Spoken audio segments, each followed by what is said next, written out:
All right, let's get set up here. Make sure I can see y'all's comments as y'all come in. All right, let me find it. Hopefully everybody is well that's jumping on. We'll do a quick little sound check in just a second to make sure we're all good there. All right, there we go.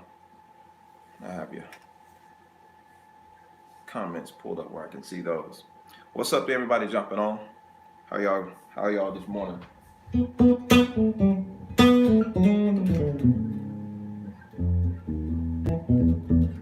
What key the song is in? Everybody jumping in, be sure to sign in. Let me know who you are and where you're watching from. Or give me, if you got some kind of crazy YouTube name, be sure to give me something simple like Sam. This Sam signing in this morning. Good morning, man. What's up, Bassman 44? All right, so let's check this.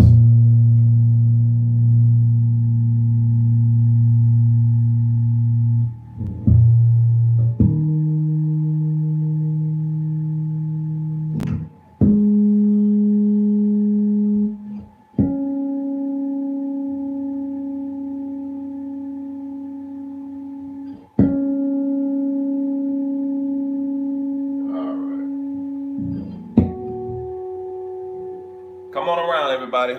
Tallahassee, Florida, I see you. Lorain, Ohio. Okay, that's Bassman. So he's from Lorain, Ohio. Mr. Jan Earl, San Diego, California. See, that's what I'm talking about, Mr. Jan. I see you.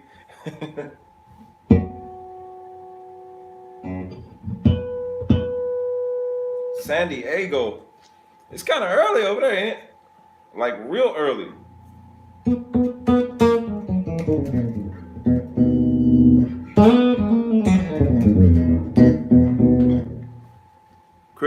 Christophe, man, what's up, man? Sunny day in France, yes, sir.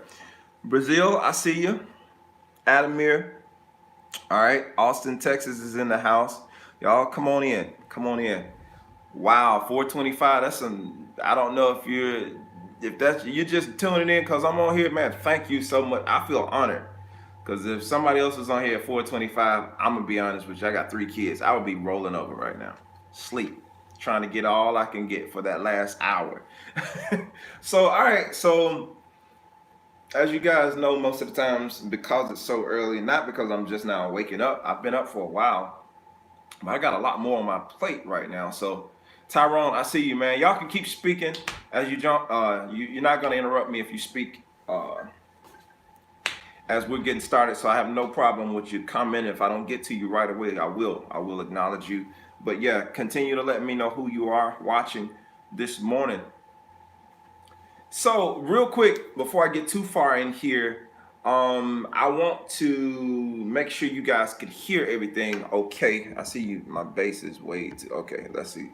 That's better, what you can actually see. Let me adjust a little bit. All right. Okay, here we go. All right, that a little better. I got comments on last week from the lives, and by the way, I do read the comments. I don't see them all, but I try to go back and check as many as I can. I did get a comment from the live from last week about the usage of the reverb on the bass. It made it the reverb. I think I said reverb. I don't know. It's early. So the reverb. Somebody said it made it muddy. They couldn't understand what I was playing. So real quick, I want to make sure that you guys can actually hear everything clear that I'm doing, and you can understand what it is I'm playing. Make sure it's not too muddy.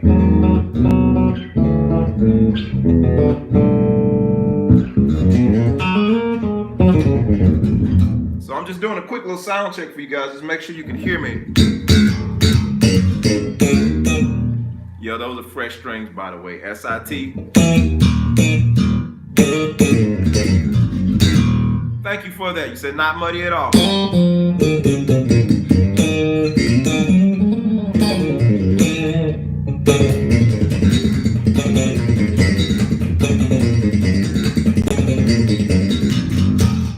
All right, so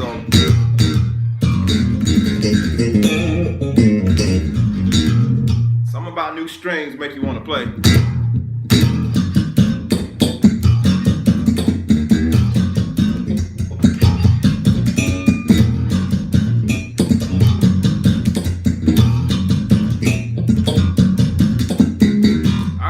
I got that out of my, got that out of my system. All right, sweet.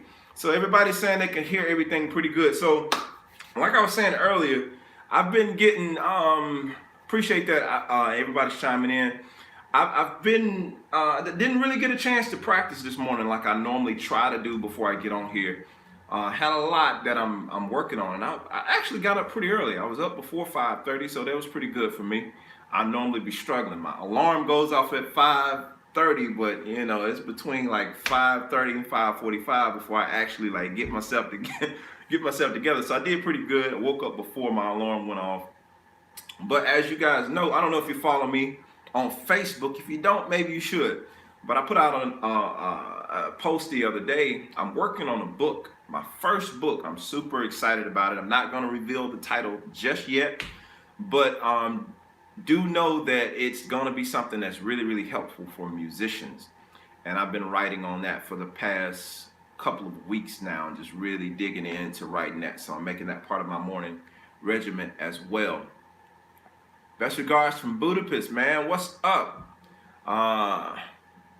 Can't get it. Can't get me to play like you.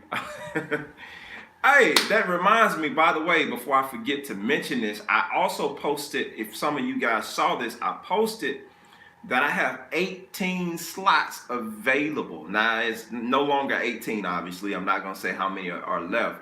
But I posted this on yesterday, so I knew I wanted to mention this guy to you guys live because sometimes people are late getting my messages, and by the time everybody reads them, it's like way over with. I did that. I think I did that one time before when I opened up some lessons for the weekend. By the time most people check their inbox or they check their messages from me.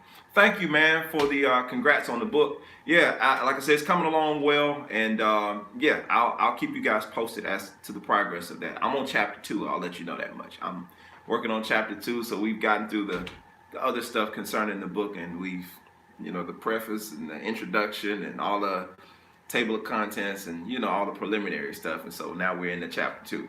But yeah, like I said, concerning the lessons, I opened up 18 slots. And what I'm saying by that, most of you guys know, I went away from the one-on-one lessons simply because of time restrictions. I didn't really have the time to devote. And I don't have much time to really put back into fully doing the one-on-one lessons, but what I have done is I've opened up 18 30-minute slots per week with my lessons. And this is one of those things, I don't know how long I'm going to be doing this because there's so many thousands of you guys around the world, and even that's subscribed to my website. There's no possible way that I can, you know, get to everybody and do one-on-one lessons with everybody. I would love to. It would be pretty cool, but I know realistically I can't get to everybody. So what I did is I set those lessons up to where they're like revolving, you know what I'm saying? So basically I got 18 people that will get in this week, and I'll do a 30-minute session with them, like via FaceTime, Skype, that kind of thing. And on next week, it'll be the next set of 18 people that will get in, and we'll do the lesson. But of course, the week of Thanksgiving, if you got my email, you already know what I'm talking about. But the week of Thanksgiving, I won't do any lessons. I'll be pretty, I just won't be able to. I'll be traveling that week, and I know I won't be able to really get in and focus on the lessons. I have an event that I'm doing in Mississippi, Shed for a Cause, and some other stuff that I'm doing. And not to mention it's family time. I try to reserve family time for family. And but the following week we'll pick back up, and so that's how those lessons are working. The 18 slots per week. So that's however we work out with the people who decide to sign up. So I encourage you. There are thousands of you guys that are watching these videos and that are connected to me online. If you want to get be a part of that, be sure to reserve your slot. I accept money. I'm getting this out of the way because I know I get to talking and I'll forget. Y'all know how I am. So I accept payment through Venmo, Cash App, and PayPal for the sessions. The 30-minute session is like $45. And so, you know, I'm giving you 30 minutes of my time to just ask me whatever question you need to ask, and, you know, or whatever we need to work on in detail, because some of the stuff I know some of you guys want to ask me personally, and that's your way to do that. So again, I encourage you, It's filling up fast. So I encourage you to make sure you let me know you want to do this. Go ahead and lock in your spot. Indonesia, I see you. Jerry, thank you, man. God bless you too. But be sure you do that. And yeah, I'm making myself available again for that. And I think it's partially because I have a little bit more time that I can kind of play with versus before when I didn't really have a lot of time to play with as far as giving away that particular time. So take advantage of that. That's the little commercial brought to you by me. So yeah, take advantage of that. But the other thing I wanted to say in terms of just the practicing thing, man, I've been spending a lot of time trying to write the book. You know, I wanted to mention to you guys, because I know a lot of you are busy, and one of the common things when I was doing the lesson is I heard people say, man, I just don't have time to practice. Now, I'm going to encourage you guys, do what I did. I had to literally take accountability for my own time. Like, start being accountable for what I'm doing with each hour. I got this. Actually, my mom gave me this. She know how I am, and so she gave me this, and it became super, super helpful to me. I literally have, you know, some of y'all are very technical. I'm not. Yeah, I've already told you I'm not, but I'm having to learn to be more as it relates to my time. So now I'm accounting for every hour. Your planner or whatever doesn't have to be that big. You can get a smaller one or something like that. Or if you want to map it out on your phone, you have that kind of thing in your phone where you can make memos and that kind of thing that schedule out your day. So now you're being a little bit more responsible with your time. You know how to Nathaniel, what's up, man? Hope all is well with you. You know how to map out your time. You know what I'm saying? Like, you know how to map it out. So in the mornings, I have a morning routine. When I get up, I know exactly what's happening for, you know, pretty much my day. I'm getting here, and once I get up in the morning, I go through the entire routine. I think I mentioned this briefly before, but I map out my day. I know what I'm doing at 6 o'clock in the morning. I know what I'm doing at 6:30. I know what I'm doing at 7. I know what I'm doing at 7:30, and so on. Now, granted, I do give leeway in my schedule for other things to happen, but you have to make sure you're managing your time so you know, okay, I can practice at 9 o'clock, or I can practice at 6 o'clock when I get off of work, or whenever, you know what I'm saying? I can practice for 30 minutes. And be aware of your time. Be aware of what you're doing with those hours. I hate the fact that I waited so late before I started being very, very strategic with my time. I give it to my wife. In college, when we met, my wife was very, very organized. She had a schedule, a planner of her entire day, and that was not me at all. Like, I was going, you know, I was going with the day. Whatever I get done, I get it done. Whatever I don't get done, you know, whatever. And that's just me living freely. But you can do that when you're young, but the older you get, you have to be really, really, he said, is it possible to listen to Jermaine's mother? Probably not. We stay in completely different states, and I'm pretty sure she wouldn't play. If I put her on here, I doubt she would play. She actually jumps in on the lives every now and again. Jermaine Morgan, you are always a blessing to all of us. Very grateful for what you're doing, my brother. Man, Brandon, thank you so much. South Africa, I really appreciate that. Oh, man, all the positive love that y'all send me, I really, really appreciate that. It's very, very encouraging from the YouTube community, the guys, y'all that watch the video. And it helps me to continue to create content, to continue to get on here and get tongue twisted early in the morning and talk to you guys and play and do all that kind of stuff. So those are some of the things. You just want to be aware of what you're doing with your time. I just said all of that just to kind of segue into what we're talking about today. How to be confident when you're not sure. You know what I'm saying? I'm going somewhere with all this talking. So without further ado, let's get into some playing. Since I haven't practiced this morning, let's get into some playing. I had this one of my songs from my latest album, Dreams Work Reality band album. If you're looking for that, it's under the Jermaine Morgan Band. You won't find it looking at Jermaine Morgan. Have to look up Jermaine Morgan Band. But the name of this song is Purpose. And this is just a little section of this that I was kind of playing with, where we're playing with just that major 7 chords, or actually major 9.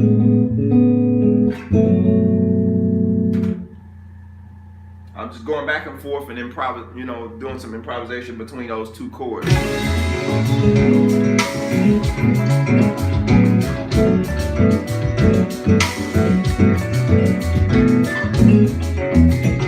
Alright, so just for clarity's sake, this song is in the key of E. Alright, so I'm going back and forth from that A. Make sure I'm in tune. So I'm going back and forth from that A to that G. So like an A9 to G9, or major 7.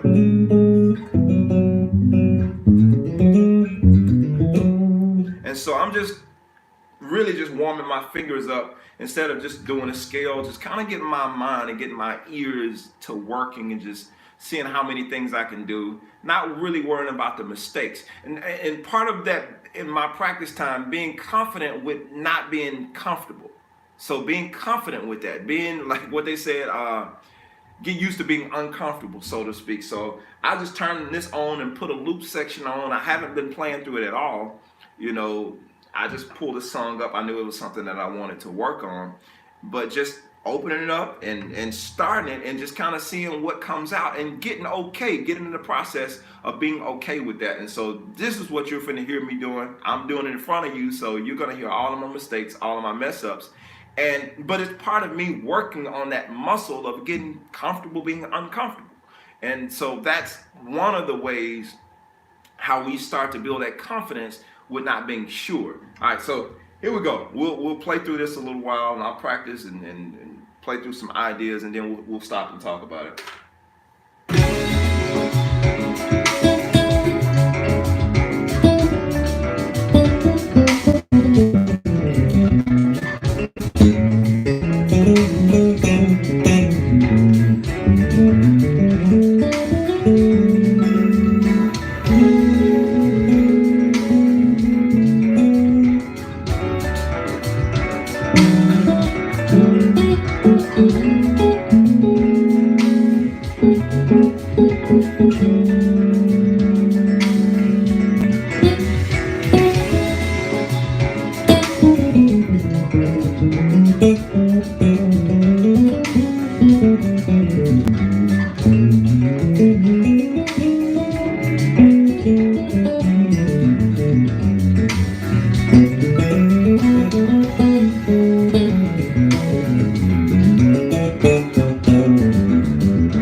I'll just kind of mention as I'm going through this and y'all are listening to me, just try not to think. Now that's the hard part. Sometimes I can get on things and I can kind of skate through them and not really think so much. But when you have chords, when we're doing improvisation, not really focusing so much on bass line, because if I was just playing the bass line, I could probably just vibe all day in terms of, and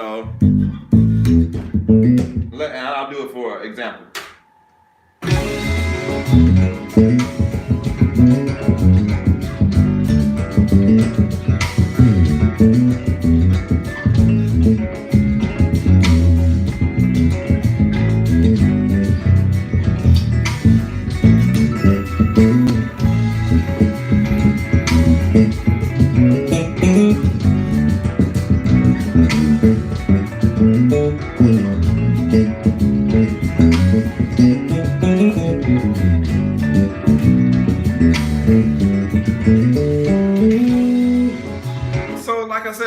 if I was playing a bass line, I could just vibe all day and not really thinking about what's that?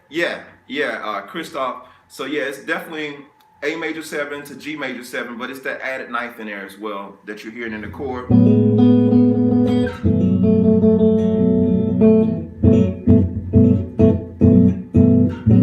Yeah, so you're absolutely right. So those are the chords, but like I said, when I'm playing the bass line, it's easier to think or easier to just flow, not so much think, you can just kind of go. But if you're doing a lot of chord moving and you're just thrown into the fire, the first thing you do, your natural reaction, and I'm doing this way for a reason, so I can kind of give you real-time thoughts of things that we naturally do as players.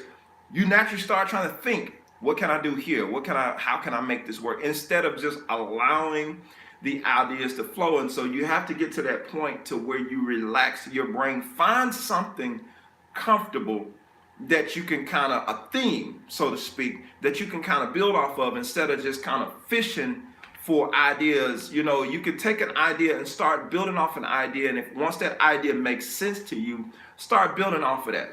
Lay a foundation, in other words. Try to lay some type of foundation to build from before you just try to just launch out into, you know, okay, well, I don't know where to go. You know what I'm saying? Because you can easily get lost. I even do it, as you heard.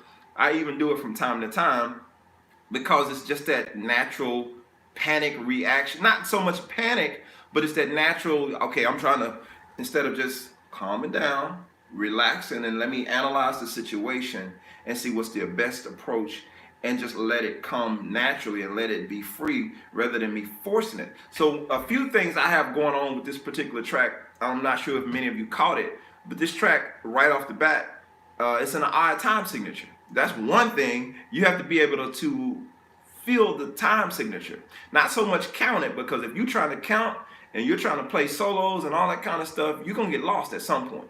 So I'm a guitar player, but I still like to learn from other musicians. Patrick, I appreciate you being on here watching, man.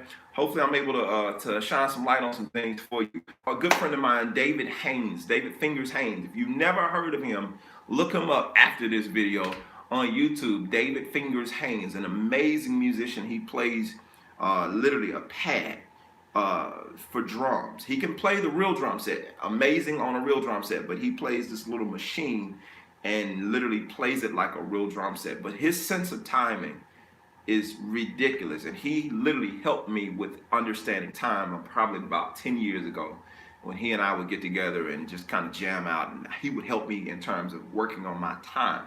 Not just working on 4/4, because I had groove and I was solid as a player, just working in regular time signatures like 4/4, 6/8, you know, 3/4, that regular time stuff that everybody understands, regular meter. I was good with that, but when it came to the odd meters, I would get lost.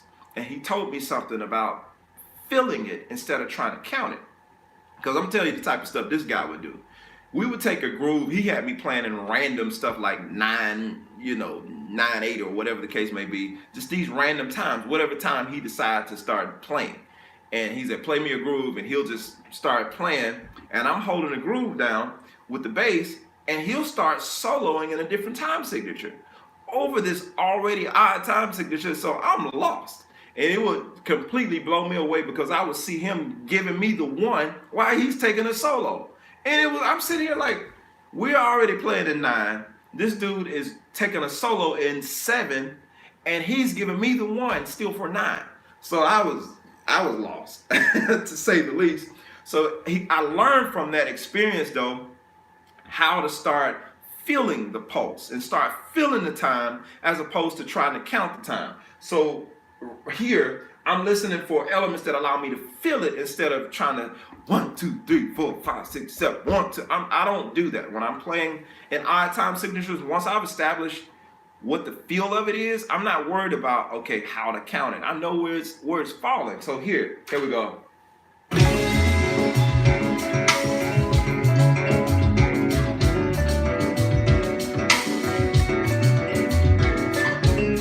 See what I'm saying?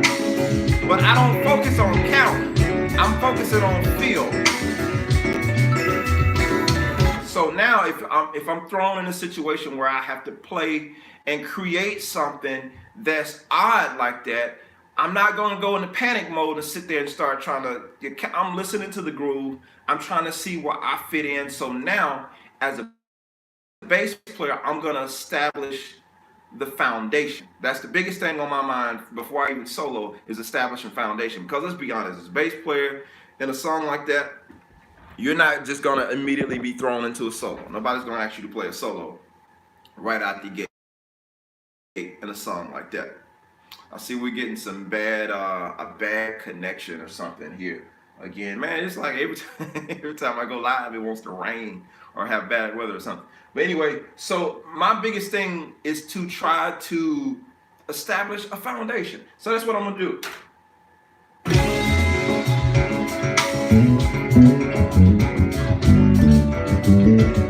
Just relax.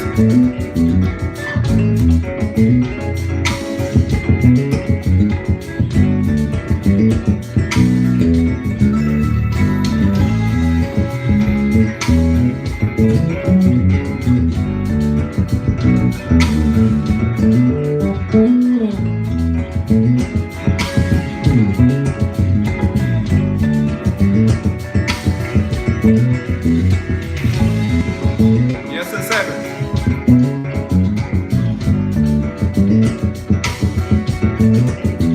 All right. So now you can see even my posture and my everything is more relaxed now. And so once you relax and you fall into the groove, now you start to open up if you're called on to do a solo, and you start getting those uncomfortable things and seeing how you can kind of navigate through the uncomfortable stuff. All right, so let's see if I can now start trying to navigate without playing the solos that I wrote already for this song, but start trying to see what type of ideas can I develop now that I'm a little bit more calm, I'm a little bit more relaxed, I'm a little bit more into the groove, into the song, into what's happening. Instead of trying to fish for stuff, let's see what comes naturally now that we're here.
What happened there is I started thinking. That's when I messed up. I started thinking. And that can happen to any of us. You get in a moment and things are flowing and you play one note that you're not sure about. Instead of exploring all the possibilities of that one note you played, you start thinking of, well, okay, how can I get out of this? Now you missed the boat. And you're having to run now to try to catch back up with what you're doing. Instead of, and I'm glad I made that mistake, because now it caused me to think about, okay, now I can analyze what happened, what just happened there, what did I do? I started thinking about it. I played a note that I didn't like, or a note that I wasn't intending on playing, and so now I'm trying to recover from that note instead of just continuing to go on with the flow. And if I played that note, I'm one note away, quoting Victor Wooten, I'm one note away from the note I want to be at. I'm just one note away. So instead of panicking and trying to, find where you are, just go up either one note or down either one note. And you can just continue the idea and continue to let the ideas flow. So let's try it again.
you see it, the ideas come a lot smoother, and so you can see if smoother is a word, a lot more smooth. There you go. So then it was when I first started playing this. When I first immediately just turned it on and just went up here and start searching for stuff, I was overthinking. I was overthinking the process instead of letting it flow naturally. So how can you be confident when you're not sure?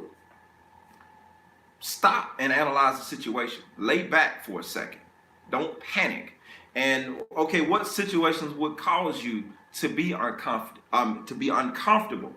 If you're thrown into a situation and they give you a song, you've already went over the 5 or 6 songs that they told you were going to be playing on the gig. Now they call out a song you don't know.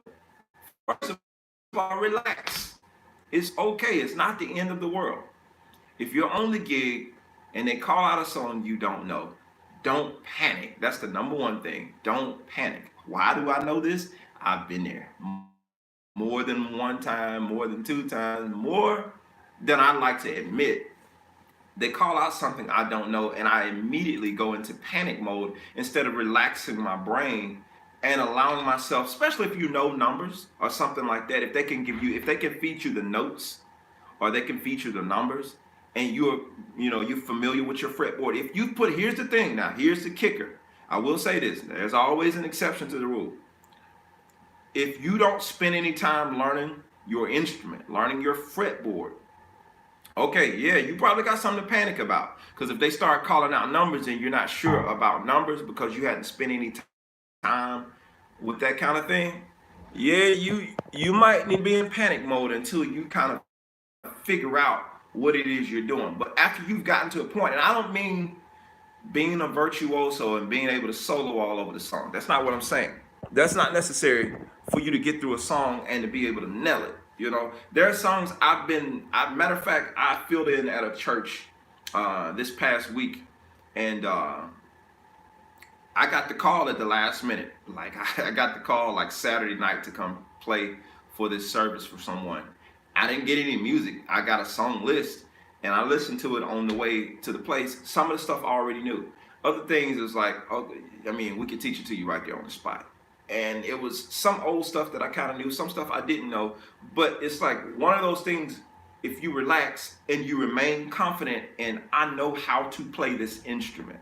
So no matter what song you throw at me, depending on the difficulty level of the song, and most likely if you got called for a certain gig, the songs are all going to kind of be within the same range of difficulty in terms of how hard the song is going to be. Every now and again you get thrown a monkey wrench that, okay, I have no clue how this song goes. With respect to that, because that does happen from time to time, but for the most part, most of the stuff you're going to be playing is kind of going to be consistent. It's going to be pretty consistent depending on the gig that you're doing. Some songs are going to be more laid back. Some of them are going to be kind of upbeat. But if you're already on the gig, more than likely it's something that you can play. You can get through if you have a little help. If you don't know the song and you didn't have the opportunity, it wasn't your fault, you can probably get through the song. But you got to remain calm. Because there's some songs that I've played, I've been in situations where the music director is literally feeding me the song as we go.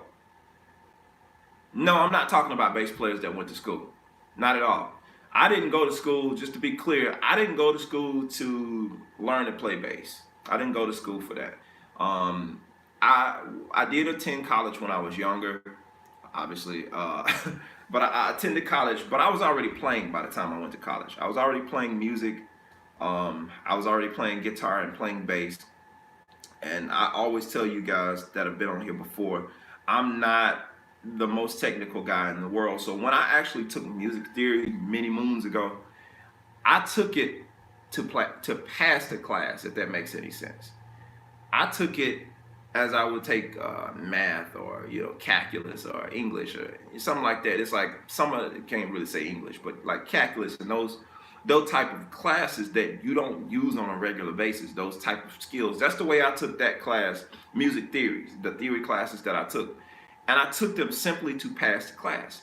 At the time I was taking it, I had no idea how to apply it to my instrument. And to be honest, The thought of trying to apply the stuff I was learning in class to my instrument scared me a lot. Because I know anything as it related to, I mean, I knew I played tuba in most, there's a little secret about me that a lot of guys don't know. I played tuba from 6th grade all the way up through college. Got a scholarship through college with playing the tuba. But ironically, though, I never transferred that information to bass. I didn't, and it's funny because my reading was never great when I was playing tuba. I just had great ears, and I could read, but I was never like what I considered an expert reader. My reading was always an expert reader. My reading was always okay, and my ear did the rest of the work for me. So there was always a struggle for me, just to give you the background of me and where I'm coming from. There was always a struggle as it related to the technical side of music and really truly understanding it on paper and understanding the technical aspect. Like my guy Christoph, I see he can just kind of listen and just name everything that I'm doing. I was never that guy. But on the flip side of that, I could hear what I hear. I know exactly what it is I'm hearing. I might not know what it's called, but I can identify it and I can duplicate what it is I'm hearing. I did have that ability. My ears was the ability that I had. You know, let me see here. Panic mode. I've been there a few times. It was more obvious when I started to play fretless. You know, it's before and after playing that you can think, don't you think? Well, yeah, that's partially what I'm talking about. You have to put that time in your practice time, and then you spend, and you have to kind of learn how to be confident. Just confidence alone, Christoph, to you know what I'm saying, to respond to what you're saying, confidence goes a long way. Because there's cats I know now who can play circles around the greatest players, people that I know from back home in Mississippi, and they couldn't tell you one thing that they're playing. Meaning they can't name, some of them don't even know their notes on the fretboard, but they are amazing players. You put them in any musical situation, they're gonna, if they have an opportunity to learn the music, they're gonna go, it's gonna be ridiculous. It will blow your mind. And they have spent enough time with their instrument that they've become one with the instrument. They know how to speak the language. They may not can read or write, but they know how to speak the language and they know how to communicate through their instrument. And the thing about it is being comfortable enough with your, I'm getting a lot of notifications here. The thing about it is being comfortable enough with your instrument that you can communicate through this instrument. It's almost like talking. Like I say a lot of times, it's like speaking. There are times you have to sit and think about what you want to say, and most times you should. But you should spend the whole conversation always just trying to think of what I'm saying, thinking of what I'm saying. At some point, if you're talking to somebody you really enjoy their company, let's put it in that perspective. If you're talking to somebody that you're really enjoying their company, you're not really, most of the time you're not really thinking about what's being said. It's just kind of flowing. It's a conversation that's happening. And that's what should happen in music. Now, when we get into more technical music, yeah, you got to be more intentional. And when we record, you definitely want to be more intentional about what you're saying musically. And I am when I record, I'm definitely doing more thinking. Because I know this is going on, wax. People are going to listen to this over and over again, and they're going to analyze every word that I'm saying. So I want to make sure that I'm being very, very strategic about what it is I want to say and what it is I want to communicate when I'm recording. But when I'm playing live, I'm trying to be in the moment. I'm not trying to think of years down the road. I'm trying to be present in the moment of what's going on in the music, what's happening now. Even my practice time, there's a balance, Christoph, between, overthinking and, being super technical. And we want to learn all of this different stuff, but I always try to encourage my students to put this stuff into practice. And some of my students that are on here, they will tell you, I always try to say at the end of my lessons, work on this stuff. Try to incorporate it into what you're already doing and try to enjoy what you're doing with the moment. If you find some cool idea in the midst of your practicing that, oh man, I like that. Don't be so quick to move away from it to try to get on to something else that's new, to try to add all this stuff up under your hands. It's like, You can take one idea and flip it 50 different ways. One idea, and just keep flipping that idea. But the problem with most people, we have a ton of information. Like I said a few weeks ago, talking about all these tools we have, and we don't really know how to use all these tools. Instead of maximizing and figuring out ways, okay, I can do this here, I can do that there, I can move. You know what I'm saying? Like using what you have and exploring that, and then being in the moment when you're doing it, actually enjoying what you're playing. Okay, if I like an idea, it's okay for me to continue to repeat that idea and see how deep I can go in this one idea before I just move. Like, if I'm playing,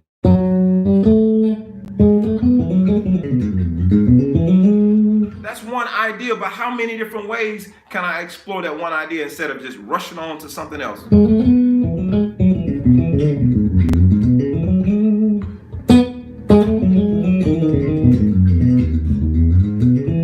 It's still the same thing, but I'm figuring out different ways that I can explore that same idea, and endlessly becoming one with those phrases and understanding what you're saying is like really elaborating on that thing before you move on to something else. You give it time to sink and to settle in. BB King, man, was a prime example of that, how he would take just something simple.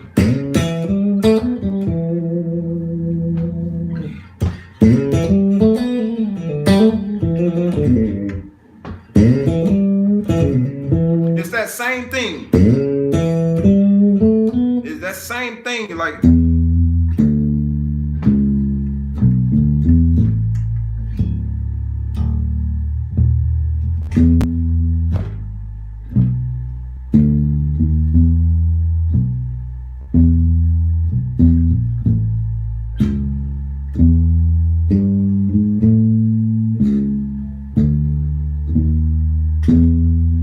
I know that didn't loop right, but you get an idea.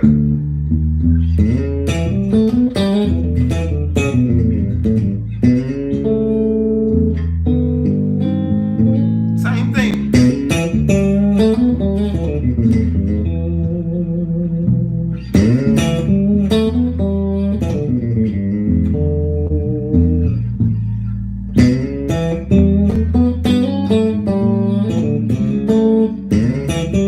So I'm still using that same thing, but instead of rushing on to a new idea, it's like, okay, after a while you'll get tired of it in this particular context. But if we were in the context of a live band and I just really sat there and let it marinate for a little while and really explored that theme, you'll eventually get with me and you'll go where I'm taking you musically, because now what I'm giving off, the audience, and they're experiencing what you're giving off.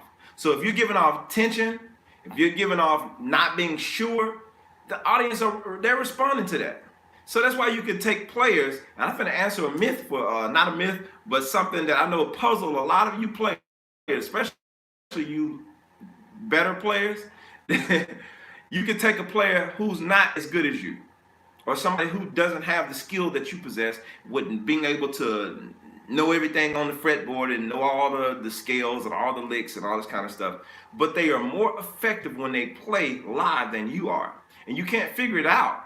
It's because people connect with what they're doing. And this person seems like they enjoy what they do. With their limited ability, they look like they're having the time of their life. And that comes across not only to the audience, but to yourself. You can better enjoy what you're doing when you enjoy what you're doing. I know that's like, what sense did that make? But I'm serious. When you can actually take time and start enjoying what you're playing, now your wrong notes and all that stuff doesn't mean as much when you look like you're enjoying what it is you're doing. And I came from a culture of not performers. And what I mean by that, the people that I grew up watching play were always just very stoic in their approach. It was just like really straight face. They would be, just murdering, just playing ridiculous stuff, but their face was just a stoic. Was just Stonewall Jackson in here, So for a long time, that was how I played. That's how I approached music. I was used to seeing musicians who played very well, but they didn't show it. They didn't express it. They were passionate about it, but the passion and the expression didn't come across on their face because I came from more of a laid back background. That's how most of the musicians I grew up watching, that's how they were. There was no expression, no excitement, no anything. But you take a musician that seems like they have, I'm not talking about acrobat, flipping across the stage and doing all that extra stuff. I'm not talking about that. But I'm talking about you're seeing almost as much as you would see somebody that's playing a game or a sport or something that they enjoy, you would see some type of expression on your face that shows, man, I'm having the time of my life. Is that necessary all the time? No. But every now and again, if you want people to connect with you and feel the passion and feel the energy of what you're doing, you got to let something come out that shows that you're actually enjoying. Some of y'all look like y'all sucking on lemons when you're playing. I was one of them, so that's why I know what I'm talking about. Just being able to, and I'm making this point to show you, all of that works into your confidence. Because when you're enjoying it, even if I make a mistake, if I'm smiling, you don't know I made a mistake. If you're not really music literate, you know what I'm saying? You don't really know I made a mistake. If I'm smiling, you're like, oh, they look like they enjoying themselves. No, I just messed up, but I'm smiling. So it gives you a different thing rather than me playing a wrong note. I was like, you know what I'm saying? People know. When you do that, they definitely know exactly what just happened. All right, so I'm missing some comments here. Sometimes it's helpful to communicate with the other musicians. So the musical language is a good way to get an understanding of each other when you play. You speak with your instrument. Absolutely. Basically what I'm saying now. Passing tones is my problem. I'm a novice. I went through a book that I bought, but it was kind of useless. Fretboard, distinct blank to me. Okay. Okay, I see I got somebody I'm about to block. Isabella's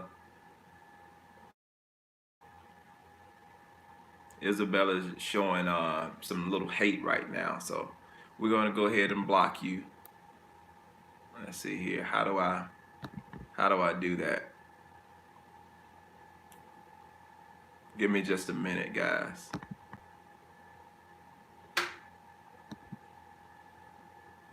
There we go. I don't know why that came about. But anyway, so lost my train of thought. Thanks a lot, Miss Isabella. But anyway, so when it comes to that my guy said earlier that he said passing tones is my problem. I'm a novice. I went through a book. So yeah, when you kind of learn, and don't get me wrong, you learn like you learn. You know what I'm saying? And there's nothing wrong with that. So I hope the stuff that I say doesn't make anybody feel bad about the way you came up, because your culture is your culture. And the way you got into music is the way you got into music. There's nothing wrong with it. And I really hate when people make others feel bad because of how they play. There are people who try to make you feel bad because you don't read music. And there are people who try to make others feel bad because they don't read music and they're able to play by ear, period. And I'm like, neither one of us are right, There's more than one way to do this thing. And there are phenomenal players, because I think I was in a conversation somewhere.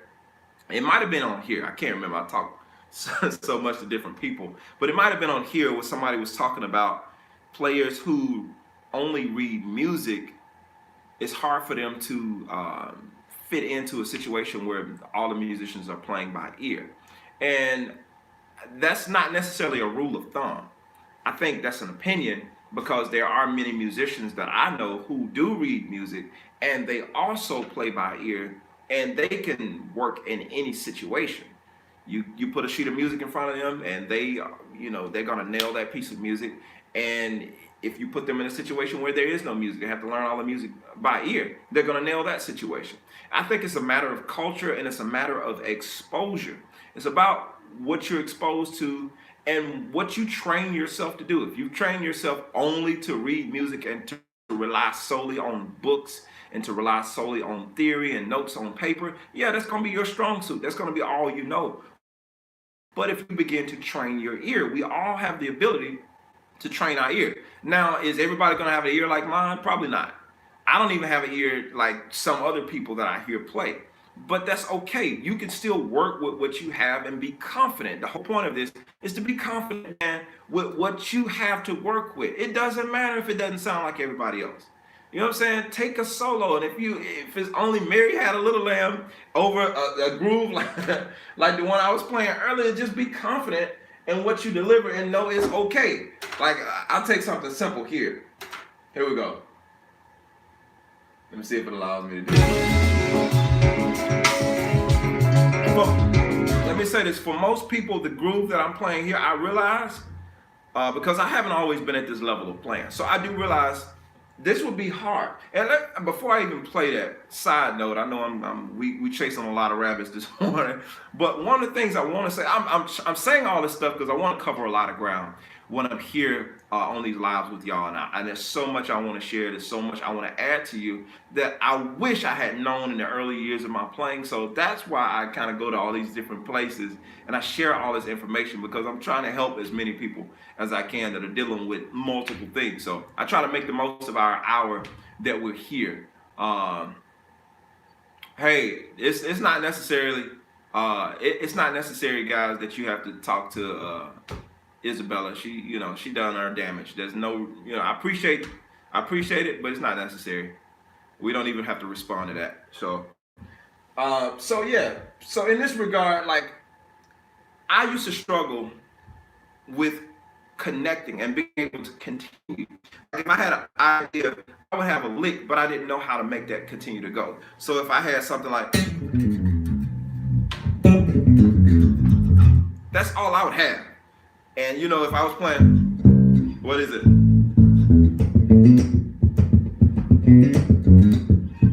We'll stay there.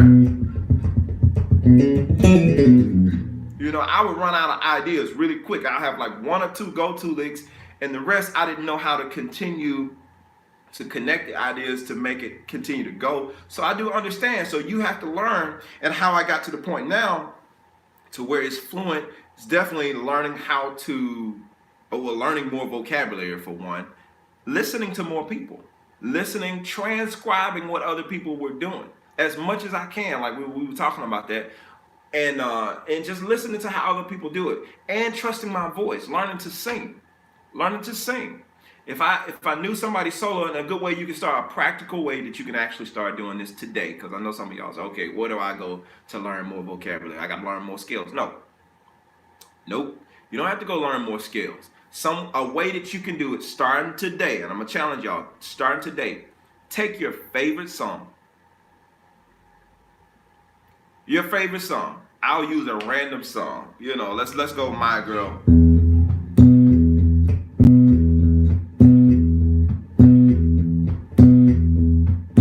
So everybody knows that, well, almost everybody knows that song. I mean, it's a classic. So just pulling out the parts of that song.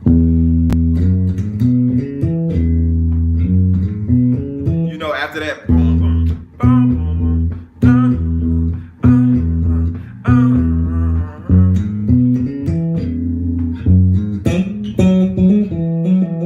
So we all know what comes next in that song. So now, instead of just focusing on the bass line, okay, we got that much. We know the bass line, but let's focus on some other parts of the.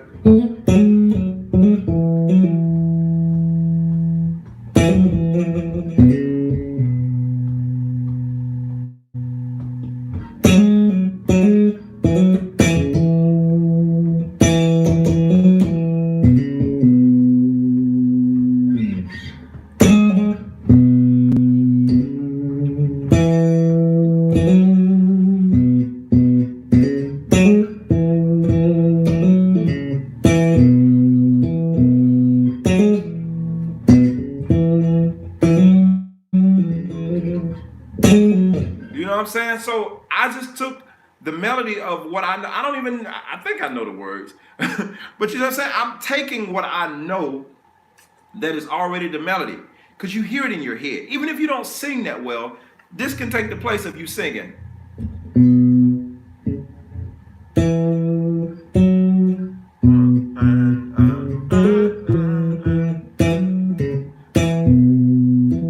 Just take something that simple. Now, that didn't require you to go try to learn any scales. Once you kind of know the fingering. Now, if you're still a beginner, here's the disclaimer. If you're still a beginner and you're still trying to figure out where the notes are, you're definitely not going to know where to go to play that. But if you're at least intermediate, you know what I'm saying? If you're a beginner, you do want to work a little bit more on trying to understand where the notes are on the fretboard, and you might have to feel your way. I'm not saying don't try that.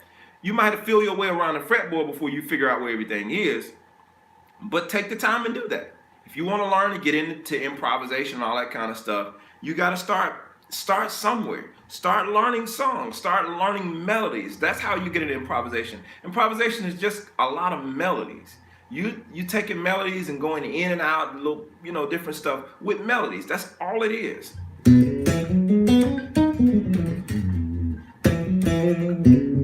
Something that simple you can take. All right, so 2:30 and there's a live stream and love from New Zealand. uh Appreciate that, Neon. What I started doing on applying the same licks all over the number system scale to continue pattern to help open up my ear. That's good. Whatever you have to do to, continue to open up your understanding. You have to do what you have to do, but don't limit yourself to just one thing. Like I said, you can never go wrong learning melodies of songs, because ultimately the melody is what's going to carry the song. So if you put in a situation and they ask you to play a solo over something that you have no idea about, when in doubt, play the melody. Play the melody. If you know the melody of the song, they call on you for a solo and it's like, oh my goodness, I have no idea. Like I said earlier, what's that, Castle? You don't have to learn how to use your ears, how to play what you hear. If you can learn, just the basics. I'm getting a lot of extra little rumble this morning.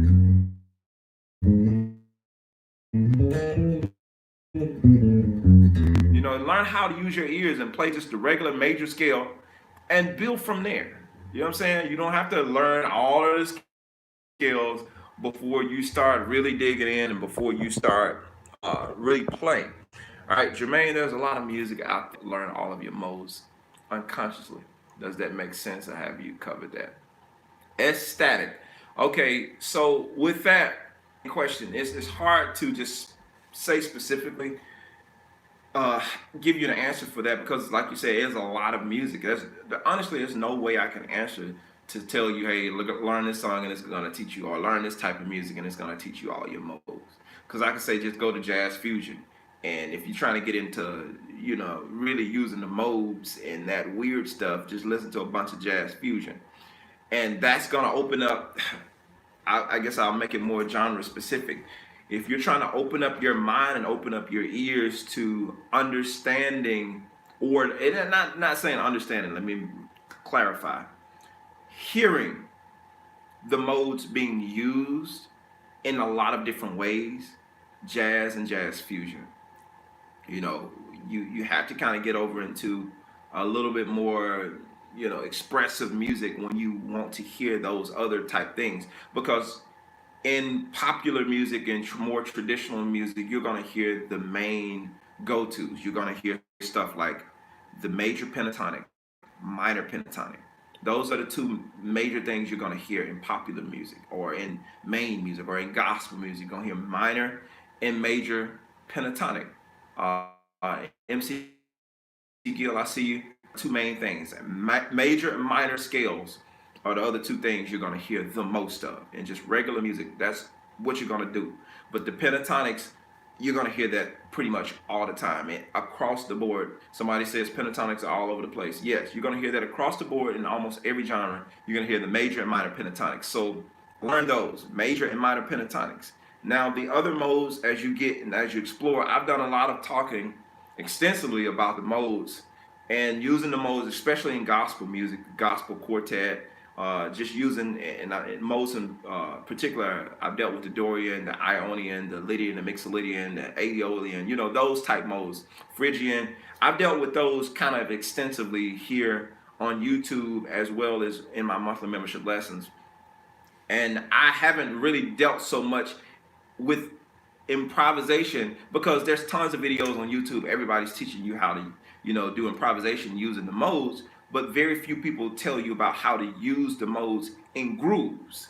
and playing regular grooves, incorporating some aspect of the modes. And that's where I've really kind of dug in with normal gospel music and other types of music, just kind of using the modes in a groove in just a regular setting. So I'm just saying that if you want to understand more so about using those modes and how to kind of go out and left field and doing more improvisation, then you definitely want to listen to like jazz, jazz fusion, even listening to smooth jazz. There's some smooth jazz artists that get into a little bit more. Even though smooth jazz is more like pop melody driven, there's still some elements of where they stretch out and they kind of go a little bit more jazz heavy, traditional jazz stuff. So if you want to get into a lot more of that mode stuff and being able to hear it, definitely get into a little bit more jazz understanding and trying to understand jazz, and now you start getting that in your system and you start understanding improvisation, because I'm not going to say that's the only way you can improvise, but at least having a reference point to how people are doing it and where they're doing it. Bluegrass is another good one. Bela Fleck and the Fleck tones is kind of a mixture between bluegrass, jazz, I don't know what else, folk music, whatever you want to call it. Victor Wooten, Marcus Miller. Marcus Miller is a mixture of, he's kind of like the music that I do. Well, I should say music I do is more so like the music that Marcus Miller does. That's more so a mixture of pop. He has R&B, he has jazz, he has funk. A little bit of gospel flavor. It's a little bit of everything. So you just have to open your ears up and listen to more music. That's really the answer, guys. Listening to more music. Listening to more music. The more music you listen to, the more influences you can hear, and you can kind of see how this music fits into context, making everything fit into context, and that helps it to make more sense for you. All right, so let me get through a few more of these comments, and then I got to jump off. Sir, what to practice for playing solo in between songs? Hopefully, answered. I just answered that question. Pentatonics are all over the place. I think I covered that already. What muting techniques do you use when playing the higher strings like D and G? You can kind of graze your finger over the top here. Have kind of floating technique where you can either float your thumb over them or kind of let your hand float over them. You know what I'm saying? That's one way of doing it. And there are tons of other techniques out there. I would just say research techniques and trial and error. See what works for you the best. Sometimes when I'm playing, I have this muting thing that I do. I think a lot of us do it with our left hand, where you use your left hand to do the muting and you use your right hand to do the plucking. So the fingers that aren't being used with whatever you're playing, they're kind of floating. Okay. So modes are only scale of the tonality. You are only playing always the same notes. What is the issue with that? Christoph, I think people don't all understand the same way. That's one thing. Everybody doesn't understand. And I think from your culture, because you guys there in France are like ridiculous with y'all's understanding of all of that. All of that other stuff. So I think culturally it's very different, because we don't spend a lot of time here with focusing on that type of stuff unless you're doing jazz studies or intense studies like that. Here, more so in the States, especially if you grew up, the culture, you know what I'm saying? I'm just saying, MC Gill, there's another France person here. I'm just saying y'all's understanding of jazz and the other forms, because I know y'all have gypsy music and all that kind of stuff there. The music has been so dwindled down to just 1 4 5, and when I say that, I mean it's just simplicity. Everything is simple, and even like a lot of the popular music that's out now is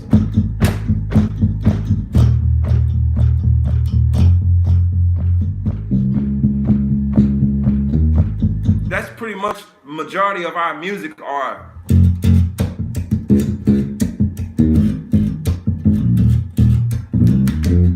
That's all it is. And other than that, the only kind of way you're going to really get into stretching out in a lot of the music that we play, that most musicians play on a regular, is you're going to have to be in gospel or in jazz. And let's be honest, in the jazz market, there isn't that many gigs for the normal musician. You have to kind of somewhat be on your way to becoming some type of a virtuoso or be very well knowledgeable in the jazz language. So that means you're going to have some type of formal training, some type of formal education, some type of formal schooling, or you can go into the classical field. So the areas of music that are more popular for more musicians in the States, you're going to have uh, popular music and jazz, and that includes, I'm sorry, not jazz, popular music and gospel. And gospel is so broad. There's so many genres, so many subgenres in gospel. That's why you find a lot of gospel musicians that are able to play almost anything, and you can put them in almost any situation because gospel music pulls from every genre, and vice versa. Almost every genre has pulled from the gospel influence. So it's kind of a melting pot of genres. The gospel music is because you can cover like R&B feeling gospel, country feeling gospel, blues feeling gospel, jazz feeling gospel, jazz fusion feeling gospel. Almost anything you want to name, the gospel music genre covers it. So we are not. It's in our culture of. I'm trying to explain this the best way I can, Christoph, so you can kind of get a better context. In our culture, as gospel musicians or people that grew up playing gospel, it wasn't so much we were studying, and understanding the modes and all of this type of stuff. We were learning by ear. We were learning a lot of this music by ear and being able to play all this stuff that we were hearing by ear. We had no idea what it was called. So you have a lot of musicians who can play a lot of stuff, but when you start naming what that stuff is called and getting people to explain what it is they do, most people can't explain it because they just know it from the culture of music. They have to learn these songs all the time, and they just know licks, and they have no idea what they just played. They just know, okay, this lick is just pretty much, it works over E major chord, and I know I'm supposed to play this group of notes. They don't know they're playing the Dorian scale, or they don't know that they're playing the Lydian and Phrygian. They don't know what the stuff is called because it wasn't necessary for them to learn the technicality of the music. It was just learn the notes, play the music, don't mess up, go. That's the culture, the music culture that we come from. It wasn't necessarily from an educational standpoint. It's a sink or swim standpoint. So you just get in there and play the music. What they say, shut up and play, shut up and drive. So that's why it can be so confusing for people who are trying to learn, who are new to music, versus somebody who grew up in a musical culture or musical setting, who's just been in a church or been in an environment where all the musicians are doing that, and that's the language that they speak. You know what I'm saying? They're just being thrown in there. And if you take a musician who grew up like with a completely different background and they're new to music, they may have grew up with classical training, or they may have grew up playing rock, or they may have grew up playing funk or whatever. Only now you put them in this gospel setting, and it's like, man, what in the world are these cats playing? Because there's so much stuff.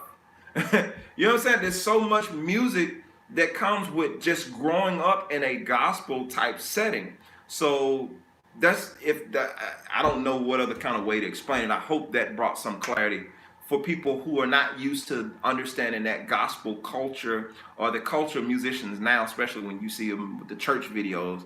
Everybody has the chops. A lot of those guys have no idea what they're playing, but they know how to apply everything it is they're playing. They know where to put it. They know how it goes. They know how to slide and do all these chords, but they probably can't name 10 things that they played for you. But they can play it. They can repeat it. They can show you what it is they played. They don't necessarily know what it is called, because most gospel musicians, from where I'm from, now I can't speak for everybody because there are a lot of, don't get me wrong, there are a lot of well-educated gospel musicians who can tell you every single thing that they're doing.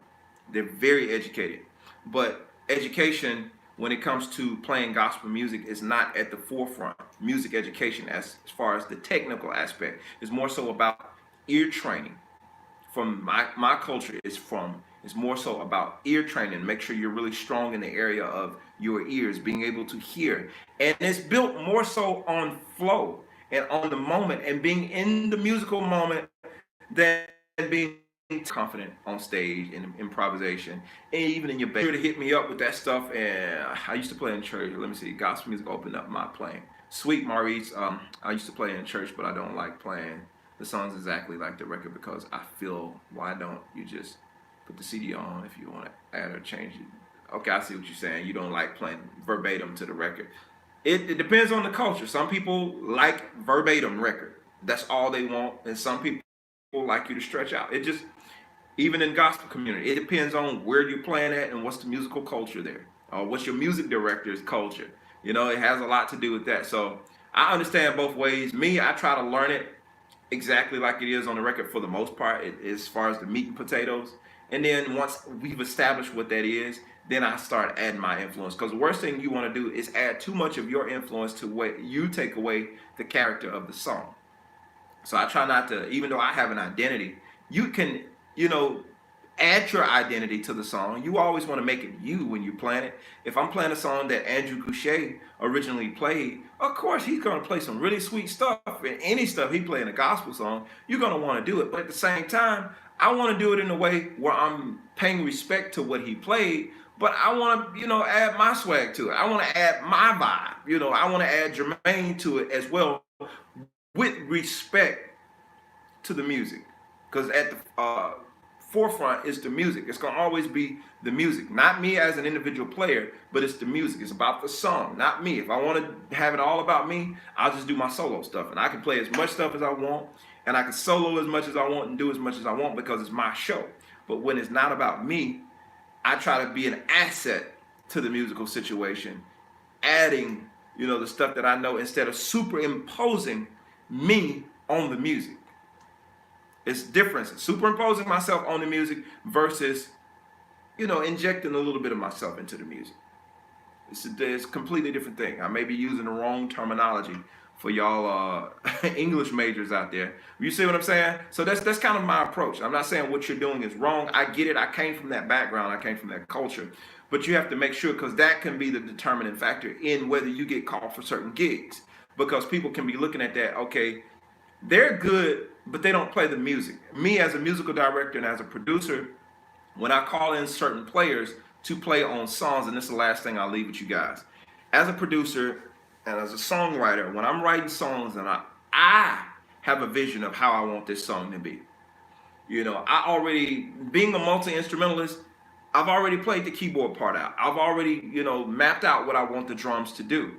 And when I call in a player to play the song, I'm not telling them to play verbatim what it is I played, but don't just do your own thing without respecting what I've already given you. You know what I'm saying? Because I already had a vision of how I wanted this to be, and I already made out in my mind, okay, this is kind of how I'm seeing this song, go about. So once I've already laid that out, the foundation is already laid. There's no reason for you to come in and, change anything or whatever unless we discuss that.